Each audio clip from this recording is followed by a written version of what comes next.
এক পূর্ণ মন্দির, নাম পূর্ণিমা মন্দির। জনশ্রুতি আছে প্রতি পূর্ণিমার রাতে এখানে অদ্ভুত কিছু ঘটে। মন্দিরটি বহুপূর্ণ, তার চারপাশে ঝোপঝাড়ে ঘেরা, প্রকৃতির মাঝে হারিয়ে গেছে।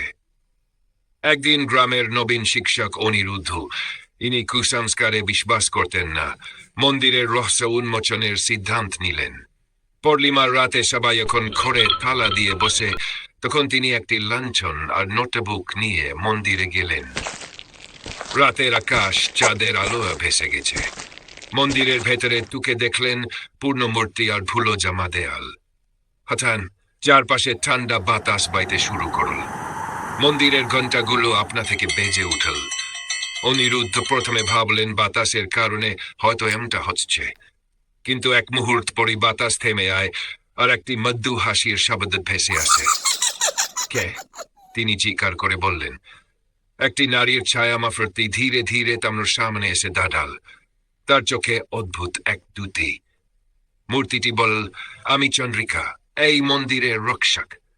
চন্দ্রিকা জানাল, বহু শতাব্দী আগে এই মন্দিরটি একটি অভিশাপের শিকার হয়। তখন থেকেই প্রতি পূর্ণিমায় মন্দিরে আত্মারা এসে জাদু হয়। তাদের কেউ ইষ্টিকারক নেয়, কিন্তু তারা মুক্তি চায়। অনিরুদ্ধ সাহস করে জিজ্ঞেস করলেন, আমি কিভাবে সাহায্য করতে পারি?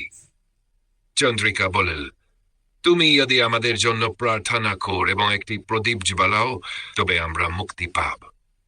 অনিরুদ্ধ মন্দিরের একটি প্রদীপ জ্বালিয়ে প্রার্থনা করলেন।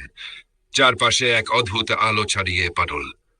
তিনি অনুভব করলেন ভারী কোনো বোঝা তার কাঁধ থেকে সরে গেছে।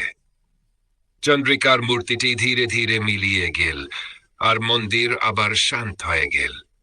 পরদিন সকালে গ্রামবাসীরা শুনল পূর্ণিমার রাতে মন্দিরের রহস্য উন্মোচিত হয়েছে। তারা সবাই মন্দিরে গিয়ে দেখল মন্দিরটি আগের চেয়ে অনেক বেশি উজ্জ্বল আর শান্ত। এরপর থেকে মন্দিরটি আর ভৌতিক বলে পরিচিত রইল না, বরং এটি গ্রামের একটি পবিত্র স্থান হয়ে উঠল। আর অনিরুদ্ধ, তিনি গ্রামের মানুষের কাছে একজন সাহসী নায়ক হয়ে উঠলেন।